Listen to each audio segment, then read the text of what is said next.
So Misfits 21 just got wrapped up, and I'm going to give you guys my immediate thoughts on the whole card. But before I do, if you guys can, please hit the subscribe button and let's get to 10 likes on this video.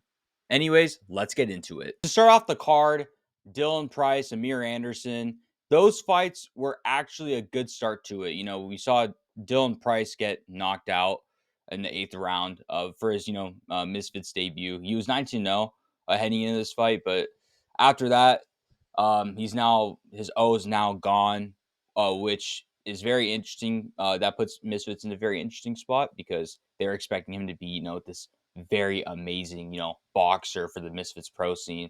So let's see where they go with in terms of that. And then the Amir Anderson fight. Listen, that's his third fight. He got his third knockout. You know what I mean? Amir is doing his thing, and those are two strong fights in the card. Both finishes, both knockouts.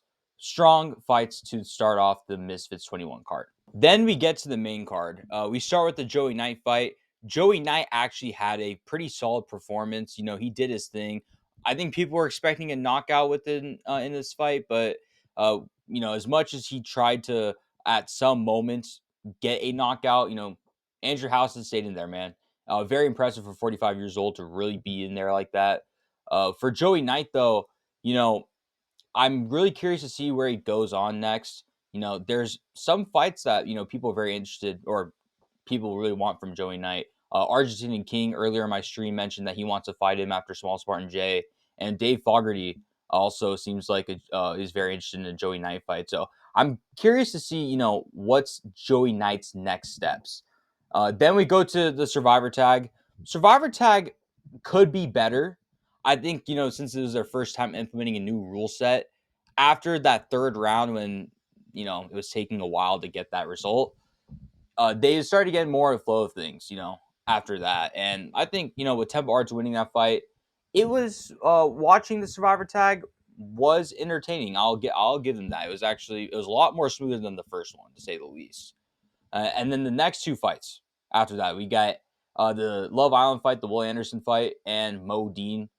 Both those fights, in my opinion, were kind of stinkers. I was expecting, well, with Mo Dean, I'm not really surprised. I just kind of expected and kind of told myself that they're just going to swing wildly every minute.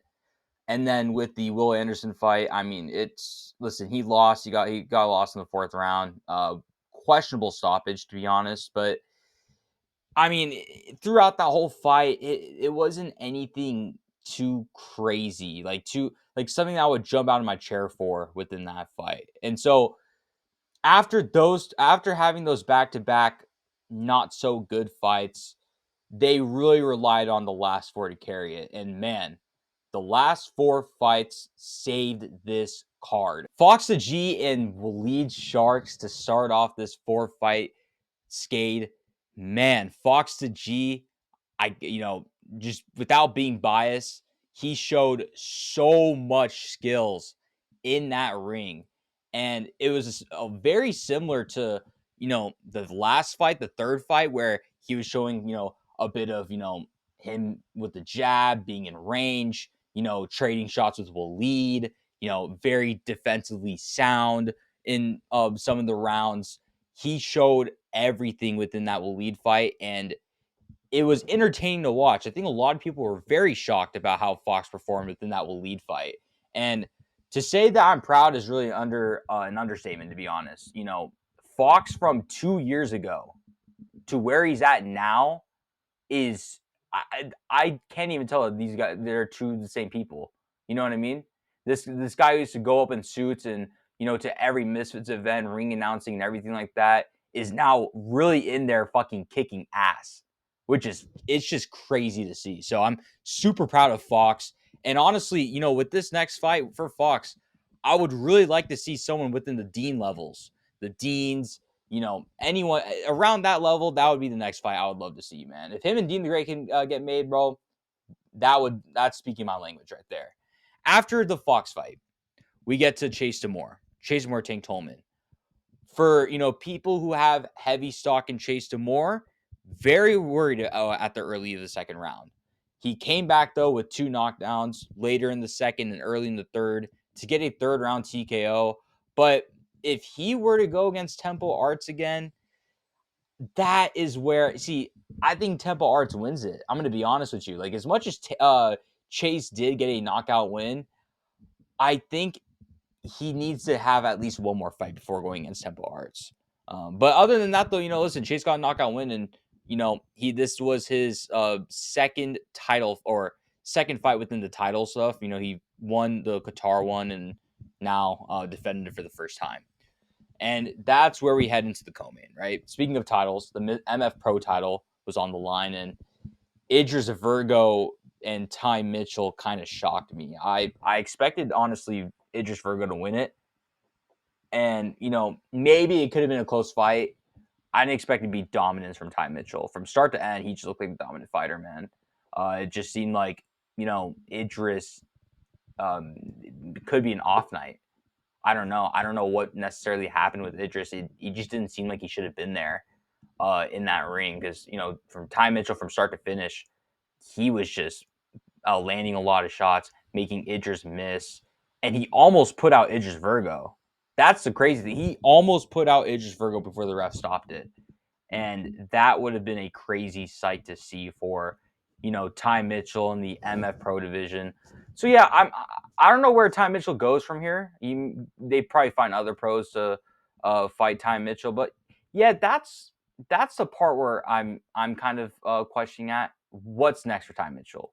And well, I mean, that's, Mams will probably figure something out for that. And that leads on to the last fight of the night, the main event.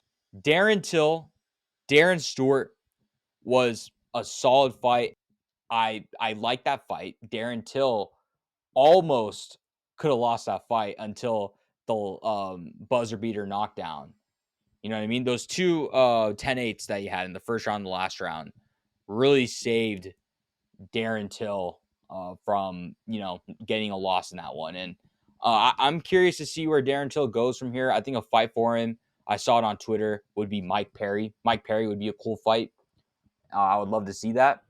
And, I can't wait to see Darren Till kind of back in there. I think he's probably going to take a month or two off, but yeah, would love to see Darren Till back in there. Would love to see a lot of fighters, honestly, from this card be back on future ones.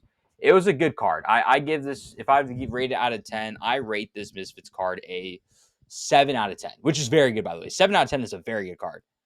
For a non-pay-per-view, I didn't have to spend any more money than just a DAZN subscription, and I got the fights that I did. I give it a good card. So those are my thoughts on Misfits 21. If you guys like this reaction and like more of these type of videos, please hit the like, comment, and subscribe button, and I'll see you guys on the next one. Peace.